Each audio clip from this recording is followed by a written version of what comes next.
Lydia and Uche should have been allowed to stay in the experiment. And this question was so dumb because let's be real. If Lydia and Uche did not stay in the experiment, we wouldn't have had a show this season. So asking them is just dumb.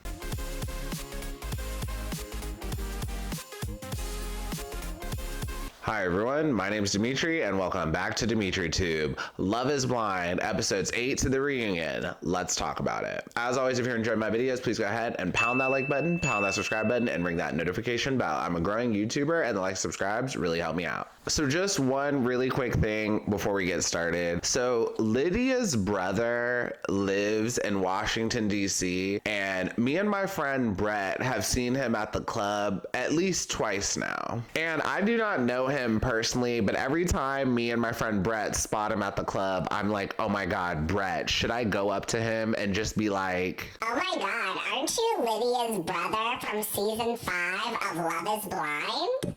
I will say, I think it would be a great conversation starter. Also, I don't think it would be weird because I don't think like a lot of people are clocking him from Love is Blind. Like I'm sure a lot of people recognize Lydia in real life, but I doubt as many people recognize her brother. And I have not talked to her brother yet, but I'm very tempted.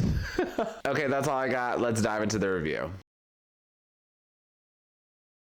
Okay, first up, let's talk about Milton and Lydia. So Milton and Lydia are still dealing with Uche after the Pod Squad meetup. And at this point, I am just so tired of Uche and this storyline. I'm ready to move on, but there's a couple more things we do need to mention. First, so Uche is like, I'm gonna be honest, and he tells Milton that him and Lydia had previously dated. But at this point, Milton already knew that because Lydia told him in the pods. Lydia was smart, she got ahead of it. Next, Uche tells Milton that Lydia told Aaliyah all about Uche, what he looks like, the car he drives, etc., just to get in Aaliyah's head. And y'all, I don't believe that, and I don't think that's true. Lydia just talks too much. She just talks too much and lacks a little bit of self-awareness. Like, there was no intention of trying to get in Aaliyah's head in all of this. And at this point, Uche is just doing the absolute most, and it makes you think, like, why is he doing all of this? So then after that, Uche talks with some of the women from the Pod Squad, and he said Lydia only came on the show to sabotage his relationship, which is very much a stretch. And the women disagree with him, and then he gets into an argument with the women, mainly Miriam. And then we go back to the one-on-one with Uche and Milton, and Uche tells Milton, I don't want this to affect you and Lydia's relationship. And he also says, don't let Lydia come between our friendship. And at this point, it just becomes very clear that Uche is just full of himself. So we've all seen it. Lydia is very desperate for love. She wants love so bad, and that is very clear. So for Uche to accuse her of just going on the show just to sabotage his relationship and his experience, it's like Uche clearly thinks very highly of himself. And if you've watched the show, you've seen how this ends with Lydia. So Lydia was there for the right reasons. So Uche accusing her of just being there to sabotage him was so wild. Next, Uche is very much going out of his way and purposely trying to make multiple people look bad. In this argument, I'm on the women's side of the Pod Squad. Like, why are you purposely just running a smear campaign for essentially no reason? Sorry, y'all. I meant to say smear campaign. I could kind of see if Uche was upset about losing Aaliyah, but he's not even trying to get with Aaliyah. So it's just like, what are we doing here? And lastly, Uche says he doesn't want Lydia to come between his and Milton's relationship. Dude, that is his fiance, and you clearly have a huge problem with his fiance. Why would Milton choose you over his fiance? Like, that doesn't make sense. And that's all I got on Uche. I'm tired of talking about him. Let's move on. After that, Milton introduces Lydia to his parents, and we saw a clip of Milton driving, and he drives a BMW, and I do want to talk about this. If you've never been to Texas, you will see like a lot of nice cars there, especially if you're in like Dallas. I've never been to Houston, so I don't know, but I think if you're in a major city, you will see some nice cars. And there's this saying, I forgot what it was specifically, but it's that a lot of people will drive cars that are nicer than their houses or wherever they live. And I'm not trying to say Milton is broke or anything, but when you see people driving nice cars, like,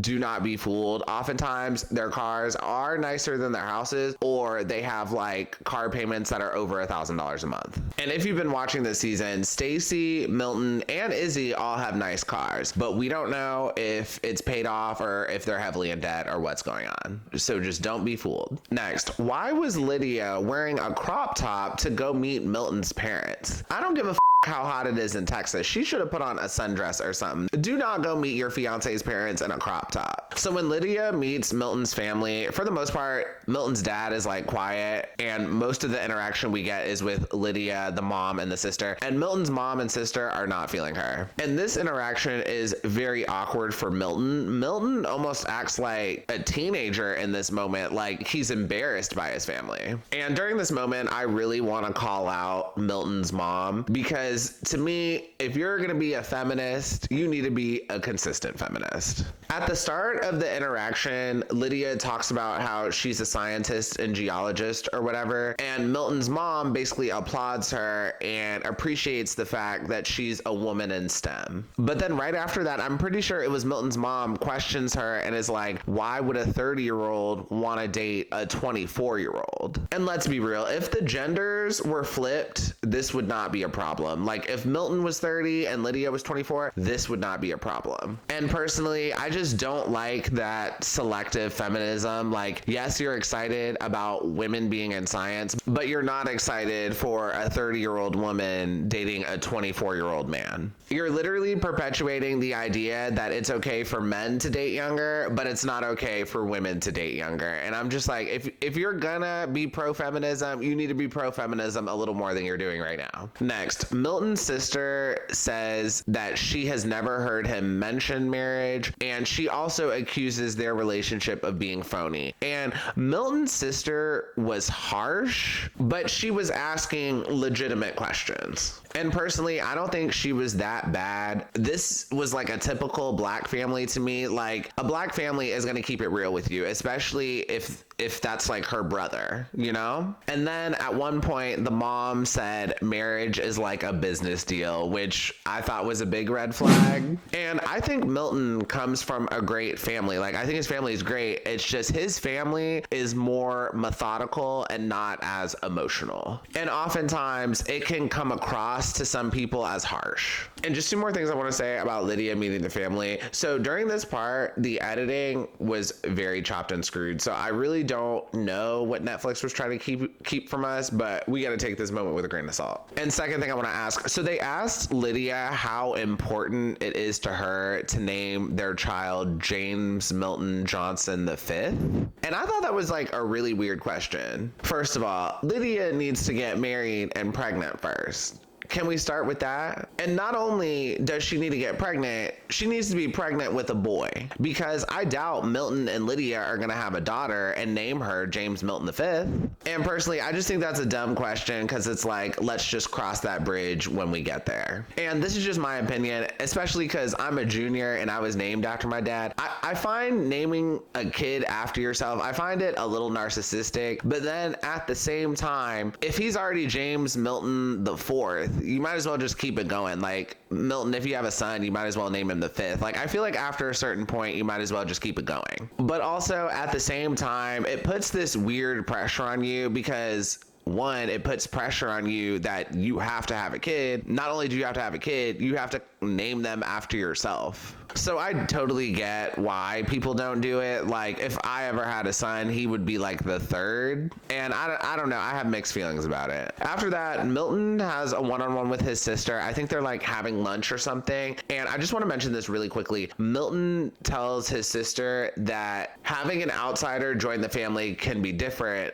because his family can be cold. And this is important because I'm going to bring this up again later in the video. And then after that, we get our final date with Milton and Lydia. They go to like a rock museum or something. And the date was really nice, but they ended up turning it into an argument. So Milton is kind of messy and Lydia calls out his messiness. And then Milton calls out Lydia being over emotional. And at one point, Milton says he held back how he feels because she's so emotional. And my ears perked up so hard when he said that. Women do not like being called emotional. And Milton continues and says he did not like how she acted with Uche and Lydia should have just walked away sooner. And he also tells her not to let her emotions control her actions. And Lydia responds, we are both individuals. We both handle things differently. And then later on she says, this is who I am. I'm an emotional person. Just a few things I want to unpack about this interaction. First, why is Uche still running storylines? Like, we're still talking about this man. This is episode 10. They're about to get married and we are still talking about Uche. Now, when it came to this interaction, I was a little more so team Milton because I kind of just feel like, yes, we're both individuals and we handle things differently, but now we are about to get married. So you're not an individual anymore. You have to think of your partner when you're having interactions like this. And when Lydia responded to him, it was just like, this is who I am. It reminded me of Izzy because it almost felt like an unwillingness to change and an unwillingness to compromise. And also at the same time, I was not completely team Milton because at this point, the wedding is a few days away. And when you marry someone, you have to be happy with and accept the fact that if you marry this person, they may never change. Like, that's part of what you're signing up when you get married, that you love this person for who they are. For example, oftentimes a lot of women will get in a relationship with a guy who they feel has potential and could be great. But later on, they end up breaking up with them because that potential is not realized and that guy never changed and always stayed the same. And like, if you're dating someone and you see potential, that's fine. But if you marry someone, you may need to realize that the potential they have may never be realized. You need to marry the person for who they are, not the potential. And right now, Lydia is saying, I'm an emotional person. I am different from you. I handle my emotions differently. And she's like, Milton, you either have to accept that or don't marry me. So Lydia does have a point.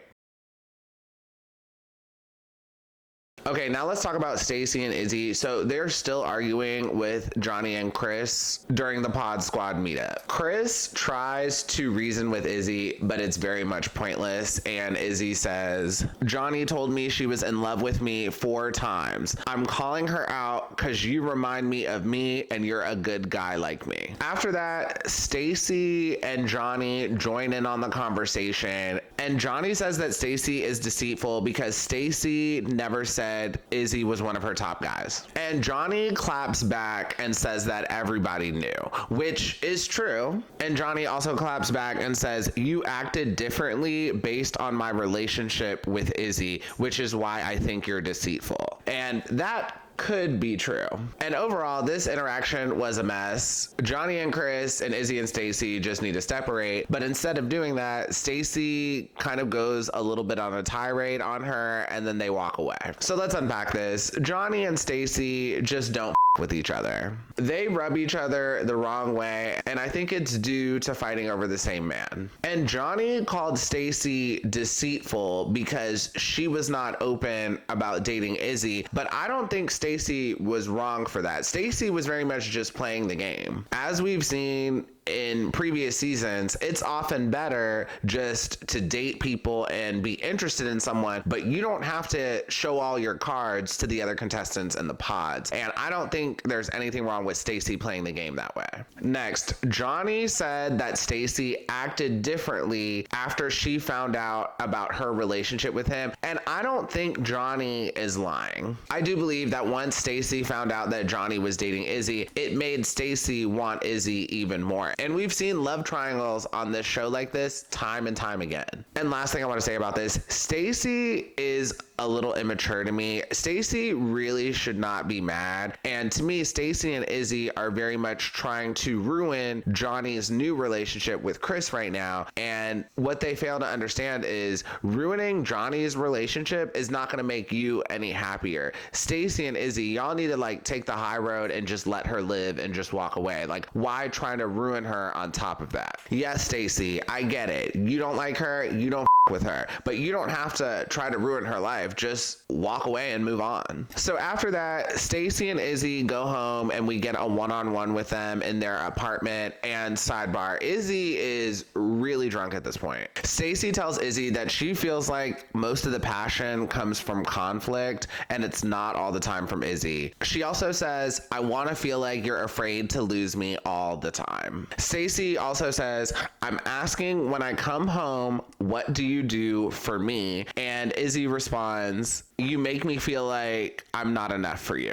And Stacy also says that she kept up her end of the bargain, but he is not living up to what he said he would be when they were in the pods. So Izzy ends up crying in a closet and saying he feels like he's not good enough. Okay, so let's unpack this. First, we find out Stacy is a little insecure. She cannot get past the fact that she was in the running for Izzy's heart along with Johnie. Like, she feels disrespected that she was even in the running with Johnie. And it makes Stacy look full of herself, but also it makes her look insecure because I'm like, you're still worried about Johnie, but like, Stacy, you're the fiance, you got the rock, you're the one he chose, but you're still worried about Johnie. Next, Stacy has a very transactional view when it comes to relationships. She's like, when I come home, what do you do for me?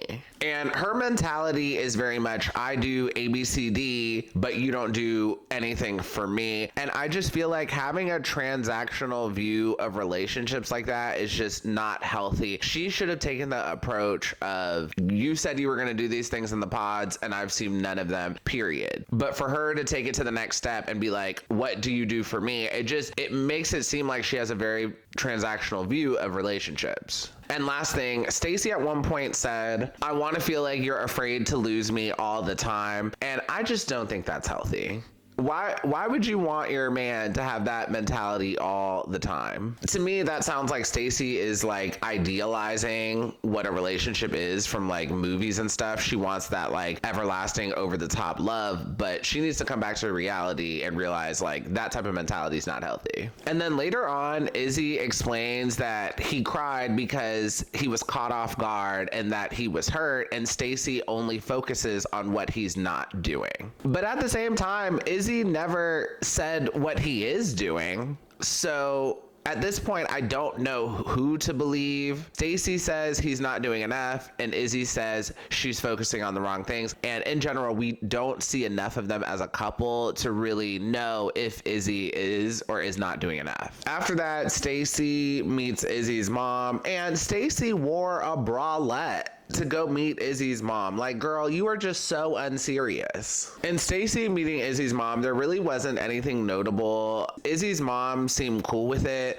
And then also, Stacy didn't seem like she was trying that hard during this meeting to me. And then after that, Stacy and Izzy go on their final date and they take like a classic plane ride. And just a couple things I want to say here. During the one-on-one, Izzy says that a huge chunk of his family will not be at the wedding because he's worried about judgment, and that is a red flag and possibly a big sign that they're not going to get married. And Izzy also tells Stacy, I get a wife, but I also get a family, and I thought that was really sweet. And when it comes to both Izzy and Stacy and Lydia and Milton's final dates, this is the point in the show where we should be having the feels and feeling the romance, but I really just couldn't care less for Izzy and Stacy as people. And then when it comes to Milton and Lydia, I was very meh about them. Like, I wasn't necessarily rooting for them, but I also wasn't like rooting against them either. After that, we move on to the next day. It's like the next morning or something, and Stacy is pissed. Apparently, Stacy and Izzy had an argument the night before, and it had to do with money. So they don't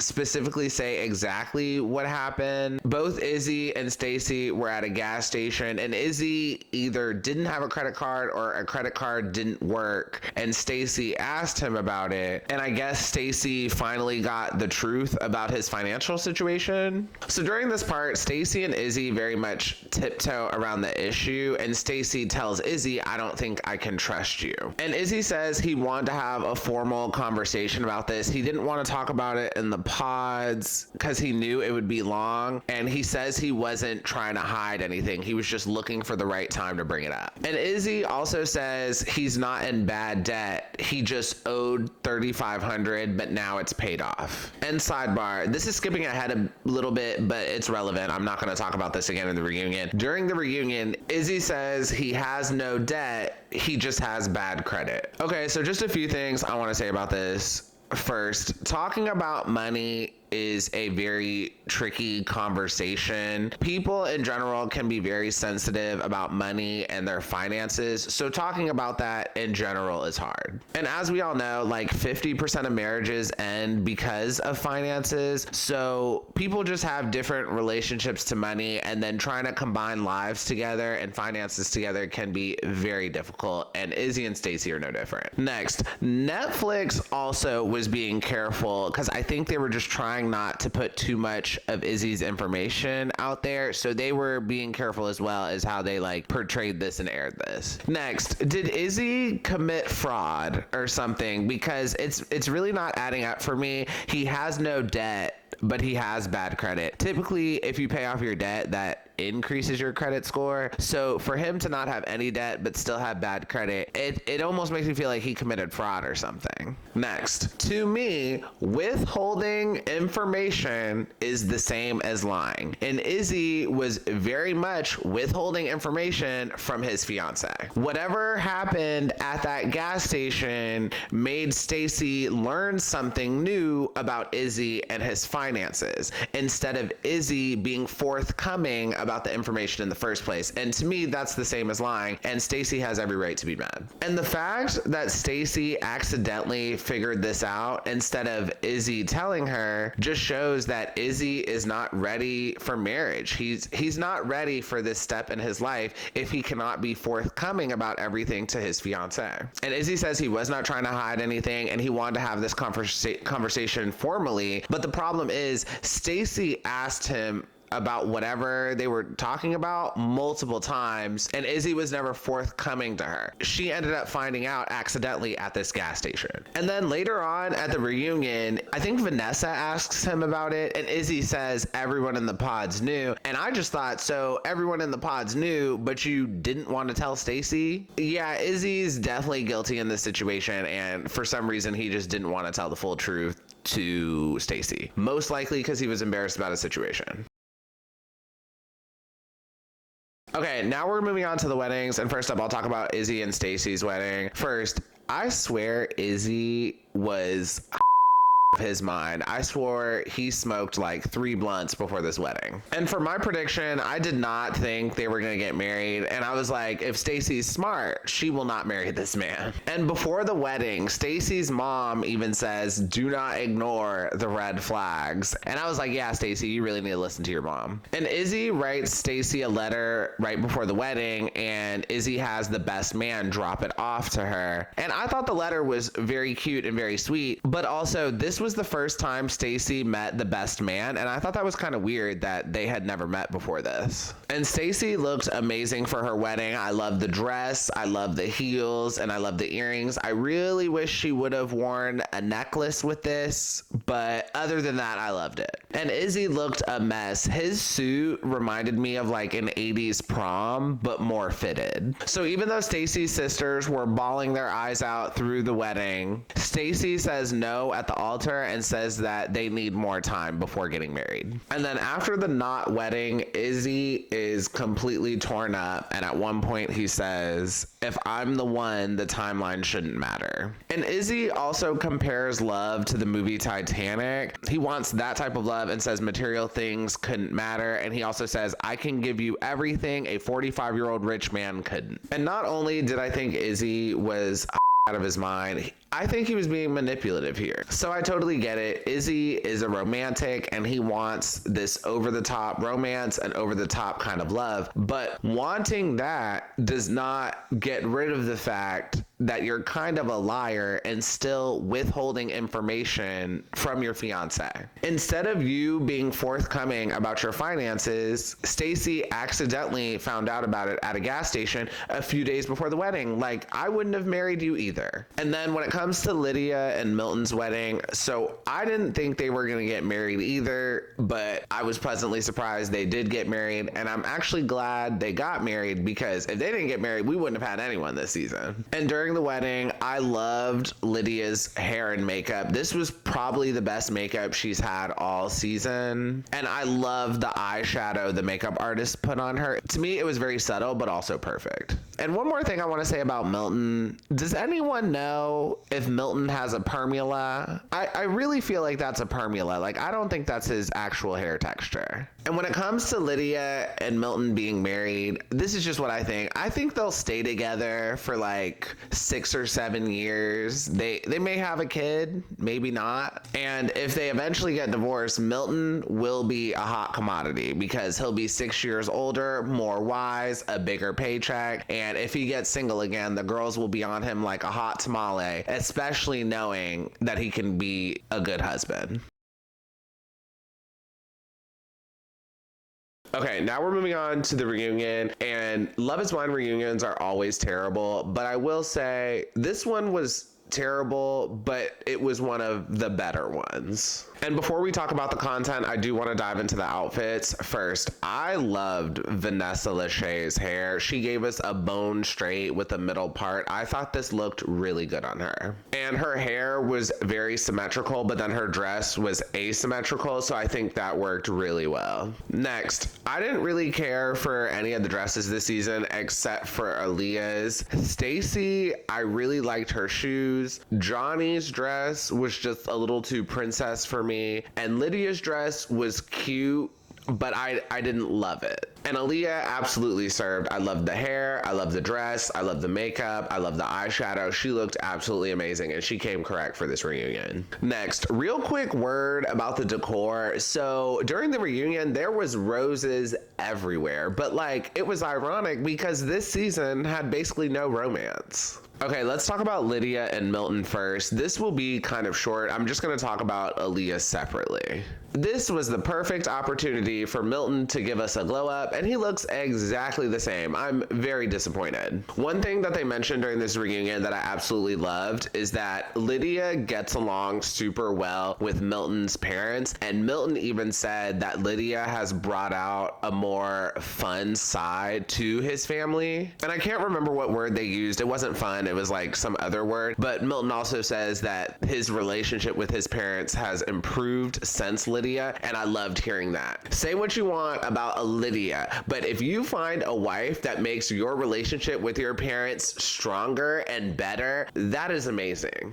And that's really tough to find in a partner. And I mentioned this earlier in the video. At multiple points, Milton said his family can be kind of cold. So for Lydia to be able to bring out a different side in his parents and his family is just so amazing. Like, I literally can't put into words how awesome that is. Next, so between the end of filming and this reunion, it has been like a year and a half. And that still continues to be one of the huge plus points of this show. If you get married or have a relationship on this show, your relationship is not immediately thrust into the social media spotlight for scrutiny. You actually get a year and a half to grow your relationship and learn more about your partner without being scrutinized by social media, and that is amazing. And it's honestly understated how amazing that opportunity is. And during the year that Lydia and Milton were together, they had a second wedding in Puerto Rico, and I thought that was so cute. Next, let's talk about Stacy and Izzy, and I'm pretty sure Izzy lost weight. Just a heads up, while the show was filming, I'm pretty sure Izzy did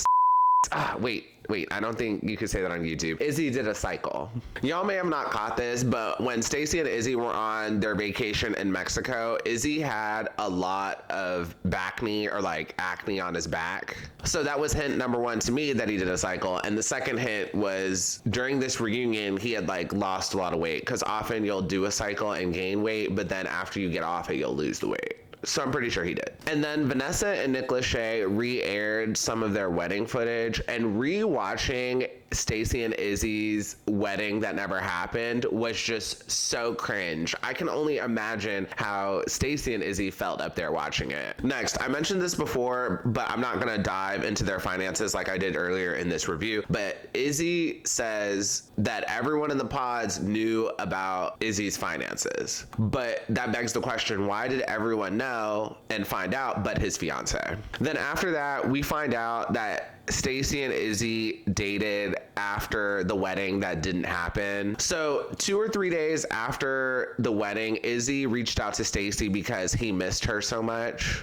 And they tried to date again, but something was just off. So after that date didn't work out, they didn't speak for like a year. And it's clear to me that Izzy was just embarrassed. A lot of men would be. You got stood up at the altar. And then after that, Vanessa and Nick bring out Chris and Johnie, and we find out that they are no longer together. And this was so messy. Stacy laughed at Johnie when she walked out on that stage, which is just, Stacy, where is the growth? I thought you would have been a little more adult by now. It's been like a year and a half. So we find out that Chris basically ghosted Johnie. Chris started seeing someone else and things started to go well. And after a while, he just never reached back out to Johnie. And Johnie found out through like a friend or social media or something, Chris was seeing someone else. And this was very out of character for Chris, but he admits what he did was wrong and he has trouble explaining bad news, and he does apologize to Johnie. And then Nick and Vanessa Lachey try to dig in more to like why Chris did this and like try to make him look like a bad guy. But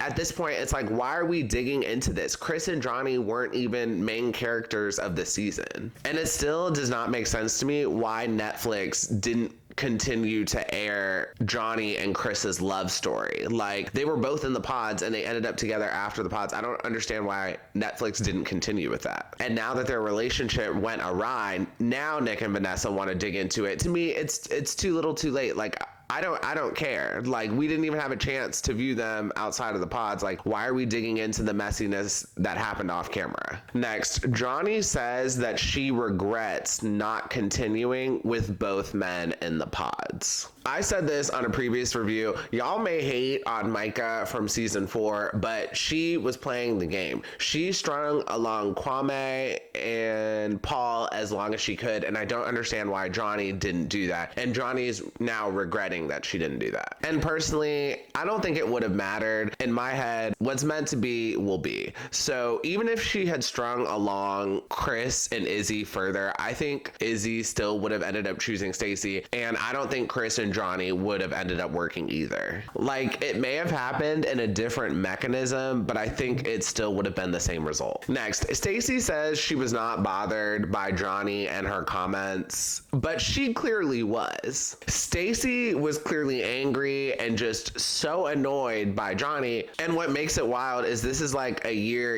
and a half later, and she's not even with Izzy anymore. So for Stacy to be this bothered really doesn't make sense, or a producer gassed her up before she got on stage. And Stacy also specifically says that Johnie said that her and Izzy will not work in the pods, and she was upset at Johnie for that. But Johnie wasn't the only one who said that in the pods. Other people agreed with Johnie when she said that. And overall, Nick and Vanessa were trying their best to pin Johnie and Stacy against each other, but Johnie really didn't care, and she very much moved on. Also, Nick and Vanessa dragged this out way more than it needed to be. Like, I was ready to move on at multiple points. And then Izzy continues to be more cringe. He apologizes for the argument he had with Johnie and the pod squad, but he apologizes for his delivery, not for what he said, which at that point, you might as well have not even apologized. Izzy and Johnie tried to give dating another try. They either ran into each other at the bar, or there was like a pod squad meetup and they saw each other at the bar, and they apparently later on kissed in Izzy's Jeep. And I don't believe for one second that they just kissed. I'm pretty sure Izzy fingered her in the back of that Jeep or something. I feel like there was some second base action here. Like, I don't think they went all the way, but I'm pretty sure there was more than just kissing. And that is just so cringy to me. Like, Izzy just constantly makes terrible choices. And also, it's so crazy to me that Johnie Johnie would even want to kiss him. Like, didn't he make you cry after that Pod Squad meetup and now you're kissing him? Like, that was just crazy. And that's pretty much all I got for Stacy and Izzy. One more thing I want to mention is they kept saying like the Houston bar scene was really small. So this is just my opinion. Whether or not you're in a small city or a big city, they're all kind of small in like the grand scheme of things, especially if you're doing bars or nightlife. This is just my opinion. No matter what city you're in, you tend to find a bar or club that you like and you continually frequent that space. Or if you're in a major city, you may have like a small group of bars and clubs that you like, but for the most part, you're not going to new places every night. Like, they only did that on Sex and the City. Real life is not like that. Most people find a place, the drinks are the right price, they like the music, and they like the people there, so they usually tend to keep going there. So it's not surprising to me that these people in Houston keep running into each other at the same bars. This happens in major cities too. Okay, now let's talk about Aaliyah. So Aaliyah says that she was robbed of the Love is Blind experience because of Lydia, and she says that she set boundaries with Lydia and Lydia didn't respect them. Now, what Aaliyah is saying could be true, but from our view, that's not what it looked like. So every season, the time in the pods is not in chronological order, but from what we saw, it looked like after Lydia admitted that she used to date Uche, it looked like Aaliyah befriended her even more. Like, they were hugging on the couch and crying together and talking about other things. I said this before. After finding out Lydia had previously dated Uche, I think Aaliyah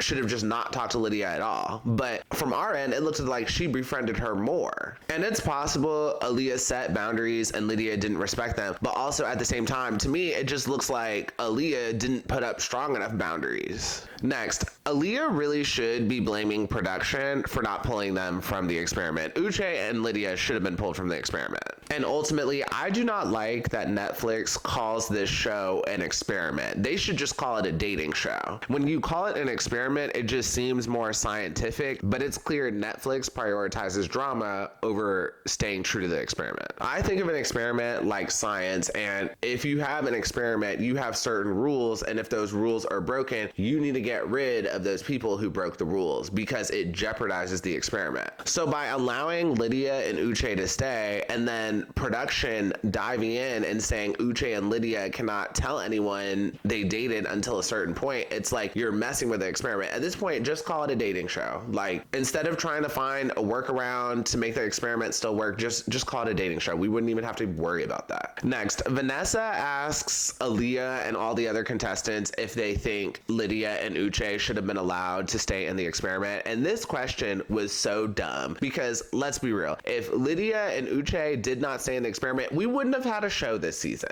So asking them is just dumb. Nick and Vanessa, that is something that should be asked internally and with Netflix. Do y'all want to keep having this be an experiment and be true to the experiment, or do y'all just want to call it a dating show and then meddle all you want? Next, Aaliyah still accuses Lydia of coming on the show with Uche purposely, and at this point, I'm just like, what does it matter? Lydia and Uche did not end up together, so what does it matter? And it's also clear that Lydia was there for the right reasons. She was there to find love and find a husband, and she proved that by marrying Milton. And yes, you could possibly argue that Lydia was there to ruin Uche's relationship, but I don't believe that. Lydia was so desperate for love, and she wanted to be loved so bad. Like, I don't think her motive of coming on the show was to just ruin Uche. And also, I said this on an earlier review, they were doing casting for DC around the same time as Houston, and everyone knew about the casting for this show. So Aaliyah accusing Lydia and Uche of coming on the show together, that just seems like a stretch to me. Next, Milton makes it very clear that him and Uche were not friends, and I wish that was more clear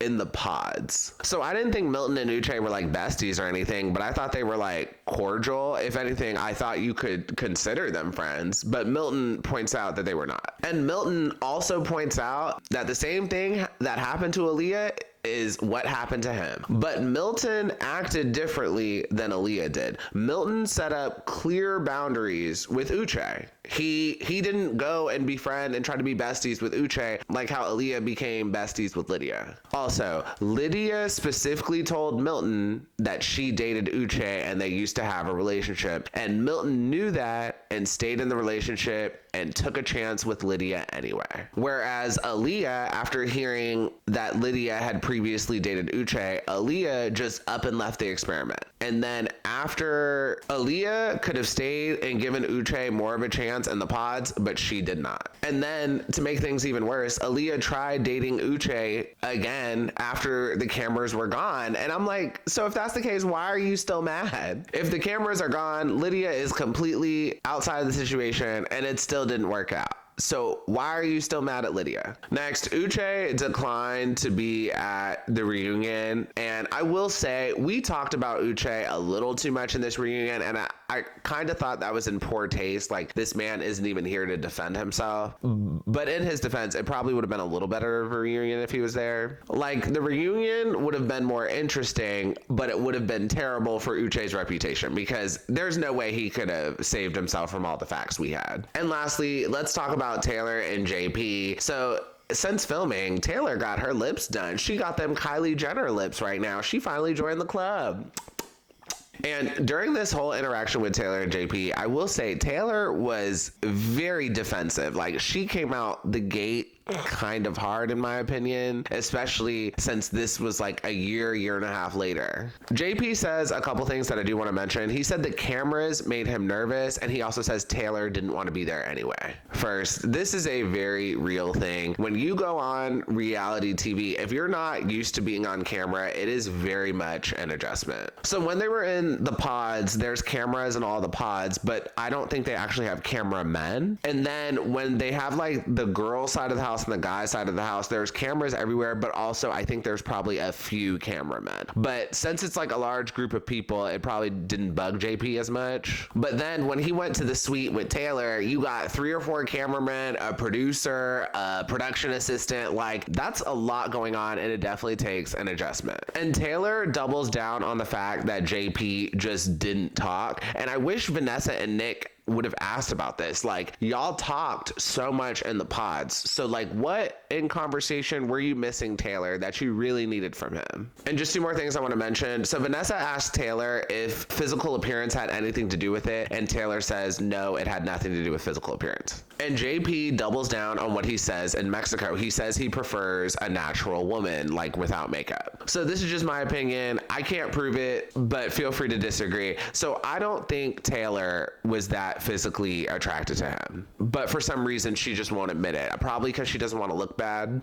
During the reunion, JP doubled down on the fact that she had 1 foot out the door the entire time, and that's what he said back in Mexico as well. So we can't disregard JP's feelings. Like, if he felt that way, there probably was something going on with her that she's not saying, and I think that's what it is. I think she was not attracted to him either. And last thing I want to say about this, JP was basically demonized in this reunion for preferring a natural woman, and I don't understand why he's demonized for that. Like, some guys like women more natural and without makeup or with little makeup, and I don't think there's anything wrong with that. But Vanessa almost tried to like demonize him for it, whereas I think it should have been more of, oh, JP and Taylor probably are not a match. And also, I think that would be a huge plus for a woman dating JP, less time it takes to get ready. And that is the end of the episode and the end of the season. Let me know below in the comments what y'all's thoughts were on the season.